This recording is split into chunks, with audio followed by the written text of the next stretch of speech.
bad odor, for he has been there 4 days. Then Jesus said, did I not tell you that if you believe, you will see the glory of God? You may be seated. I want you to arm yourself with a writing instrument. Those of you who are technologically savvy, I ask that you'll go to the note-taking section of your device. Some critical points and principles that I want to share with you on the day. I want to preach today using as a subject, don't leave me like this. Don't leave me like this. Leafing through the limitless volumes being held at the Library of Congress, you'll stumble upon a exciting new exhibit entitled Books That Have Been Banned That Help Shape America. Books that have been banned that have helped shape America. The compilation of 30 books are 30 of the most outlawed books by school districts in this country. These readings are vigorously being held out of the reach of a new generation of Americans by those who contend it misrepresents the nation or it is inappropriate in its content. Upon casting glance at the list, it was amazing to me to discover that more than a third of the books reflect the African American experience at some extent or another. The ones that they have rejected, in all reality, ought to be a part of required reading of all of our young people. And all the more, particularly the young people who are connected to this ministry. The books that have in fact been banned begin with Mark Twain's classic Huckleberry Finn, published in 1884. The books that I'm giving you, I want you to make sure your children read them. Most of us grew up with them in school and now are no longer available. Huckleberry Finn, published in 1884. Hear this, it's been banned in an overwhelming amount of school districts. It's going to blow your mind because of the usage of the word nigger. As it was, in fact, pejoratively used by Caucasians against African Americans. The irony is, it's been taken off of bookshelves, but it's still being used on the radio. And so they don't want our children to read it. And we, here it is, misguidedly are now using it as a word of affirmation. Second book on that list is the autobiography of Malcolm X. It's published in 1965, co-authored with Alex Haley. It, in fact, ladies and gentlemen, is unnerving to many conservatives because to them, they say, this is in the Library of Congress, that the book should not be read in schools because it is a how-to manual on how to become a criminal. And they do not see it as a testament of transformation. Every one of you who is raising a son, your son should read the autobiography of Malcolm X. On that list is Native Son, published in 1940. It is perceived as being too violent. On that list is To Kill a Mockingbird, 1960, seen to be too profane and irreverent. On that same list is Uncle Tom's Cabin, 1852. Watch this. This is in the Library of Congress because it is portrayed to be offensive to readers in its depiction of the treatment of African slaves. Not even to mention Beloved by Toni Morrison or even Their Eyes Were Watching God by Zora Neale Hurston. Every single one of you who are well-rounded, empowered people ought to have all of these books in your library.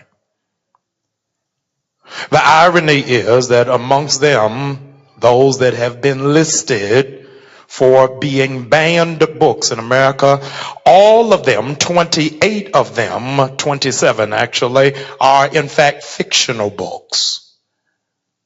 Only 2 are biographies. One is the biography of Cesar Chavez, and the second one is, in fact, the autobiography, as aforementioned, of Malcolm X. And all of them have been banned. Here it is. And they're nonfiction, and they're fiction. So America, here it is, can't even handle the fantasy of reality.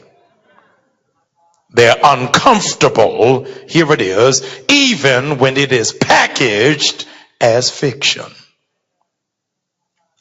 I bring that list to bear today because I believe that there's getting ready to be a 31st book added to that list. A 31st book is going to be added to that list very soon, and I want to make sure you have a copy of it before it is added. This book that I am in fact referencing just came out this summer, August to be exact. And that book, here it is a compelling book entitled The Half Has Never Been Told. I want you to get this book, The Half Has Never Been Told. Watch this, subtitled Slavery and the Making of American Capitalism. The Half Has Never Been Told, Slavery and the Making of American Capitalism. The author's name is Edward Baptiste. He contends, ladies and gentlemen, that slavery in the United States is just dealt with in terms of humanity. But slavery, by and large, is never dealt with in terms of economy. The author sagaciously suggests that they have shrunk-wrapped the experience to a deprivation of rights. But this nation has never accredited the nation's growth, success, power, and wealth, and its connection to years of free labor. To acknowledge that would put measures for reparations on track and undeniable. So the contradiction left in the pendulum is being a nation of freedom and opportunity while denying opportunities and not wanting African Americans to be free. So to make amends, here it is, America to absolve its own demented conscience. It's made up in their minds that all they need to do, here it is to make all the wrongs right. All that is needed and necessary is change slaves to citizens. Here's what the author said, not me, Edward Baptiste said, if you turn slaves into citizens, give them the right to vote, and elect one of them as president, it puts slavery to bed. You no longer have an issue of humanity because after all, we elected one. But Baptist contends that is not hardly, watch this, it is not hardly the end of the matter, it is the beginning of the matter. In the introduction of this great book, he has the nerve to quote, Edward Baptiste does, he has the nerve to quote another banned author. And the banned author that he quotes is a gentleman by the name of Ralph Ellison, who scribed the novel entitled Invisible Man. Prior to that, polemic Ellison used to write in his day essays. In our days, it would be known as a blog. And he wrote an essay, Ellison did, using a metaphor that unglues the author. Here's what Ellison said. On the moral level, I propose we view American life as a drama enacted on the body of a Negro giant who lying trussed up like Gulliver from Gulliver's Travels. A wildly popular story, Gulliver's Travels, is about a giant that goes to sleep. And while he sleeps, midgets come and tie him down, not giving him the power to move and to be able to function and to operate. I came on divine assignment today to say to somebody who can hear my voice, stop letting little stuff tie you up. You are too big to fight with people who are not in your weight class. It is the intention and the aim of the enemy that you would remain asleep, because he knows if you ever as a people wake up and realize the strength and the power you have, you will never go back to being asleep again. It has been the aim, ladies and gentlemen, for years of America to bring Africa to its knees. And as a consequence, a lot of us being conditioned in the mind of what Booker T. Washington said, when you have in fact enslaved somebody's mind, you don't have to tell them to go to the back door. They'll find one. It is out of the analogy that is spoken by Ralph Ellison that the author, Edward Baptiste, pulls together the structure and the outline of the book, The Half Has Not Been Told. I want to give you the cliff notes. The first chapter of the book is called Feet. How from 1790 to 1860, 1790 to 1860, watch this, clutch your pearls before you have an asthma attack. From 1790 to 1860, enslavers moved 1 million slaves from one plantation to another. We often talk about, here it is, the mid-Atlantic voyage or the Middle Passage, but we never deal with the issue about slaves being moved once they got to this country. Not from one farm to another. Maybe you missed what I just said. 1 million slaves were moved, watch this, not from one plantation to another only, but from one state to another. Virginia to North Carolina, South Carolina to Mississippi, Alabama to Texas. Feet. The second chapter of that book, here it is, The Half Has Not Been Told, is called Heads, where violence was used to intimidate those who spoke against slavery and to expand it. The third and the fourth chapter is appropriately entitled Right Hand and Left Hand, taking in fact the analogy from the Bible about if your right hand offends you, cut it off. And in those two chapters, chapters 3 and 4, right hand and left hand, it exposes how whites in the North profited from slavery in the South and acted like they didn't know the connection. Chapter 5 in this same book, The Half Has Not Been Told, is entitled Tongues. Tongues, that's chapter 5 of the book, is entitled Tongues, and it describes, here it is, how they made slaves remain silent. They made them remain silent. Why? Because at this hour, this tick of the watch, they spoke their native tongue and they were afraid. They were giving instruction on rebellion.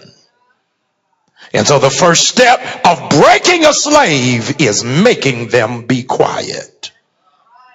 It is amazing how many people in church in 2014 still have a slave mentality, because they're scared to use their tongue. They don't even understand when you open up your mouth in worship, God is giving you the GPS on how to get away from bondage. That God is giving you a way of escape from everything that thought it could hold you back. That's why when you come to church and you're bound, the last thing you should do is be quiet. When you hear somebody shouting in church, you ought to know you getting ready to witness a runaway slave. that everything that had them bound during the course of the week will not be able to have a hold on them as they move forward. I said I wasn't going to tell nobody, but I just can't keep it to myself. When I think of the goodness of Jesus and all he's done for me, my soul cries out, hallelujah. I thank God for saving me. Don't you dare, when you get in your Father's house, don't you let anybody intimidate you into being silent. Don't you dare let anybody make you feel uneasy, uncouth, or unintelligent because you open up your mouth. You open up your mouth because you're able to say, Satan had me bound, but Jesus lifted me. I open up my mouth because over my head I hear music in the air, and there must be a God somewhere. It was their aim for slaves to remain silent because they didn't know what slaves were talking about. In circulation at the Library of Congress, ladies and gentlemen, there are over 150 autobiographies of ex-slaves. 150 autobiographies, here it is, of ex-slaves who, as soon as they made it to the North, after they learned how to read and write, the very first thing they did was open their mouth. Talk about what they had seen, what they had heard from generations that went before them.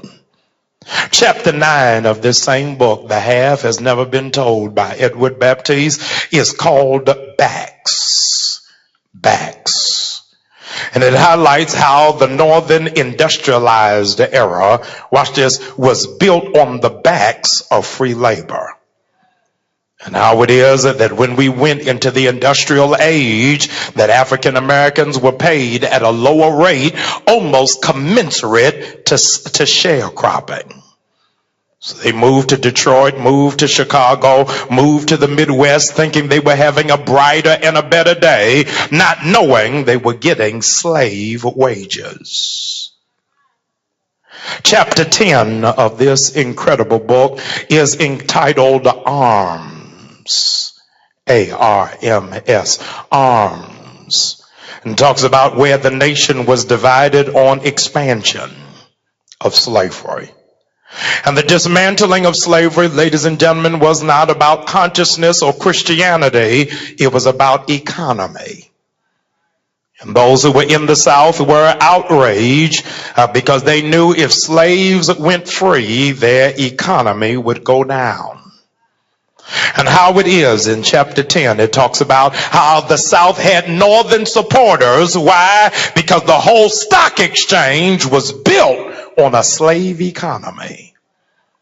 But at that time, ladies and gentlemen, it was not the .com era that all of America was built off cotton. And that cotton, here it is, was the price tag of wealth for that day. The author makes a singular statement in chapter 10 that really gave me a moment of pause. He interviewed a former slave in Hampton, Virginia, and asked that former slave, "Where are your parents?" He said, "I don't know. I had a twin brother, but he got sold. I had a father, but after I was 7, never saw him again. Had aunts and uncles, and all of them not only got sold and traded, but sold and traded out of state. We thought Master was a good man until the price of cotton went up. And when the price of cotton went up, hear me, we could no longer trust his decisions. Because his decisions, I don't want you to miss this, his decisions did not care about family when it came to money, even if it meant separating our family." The writer, watch this, who interviewed the slave, said that those who put us in slavery have no idea the trauma, not of the whips or the rape, but after coming back from being raped and whipped and going back to your cabin to get the news your mother has been sold, your father has been shipped out.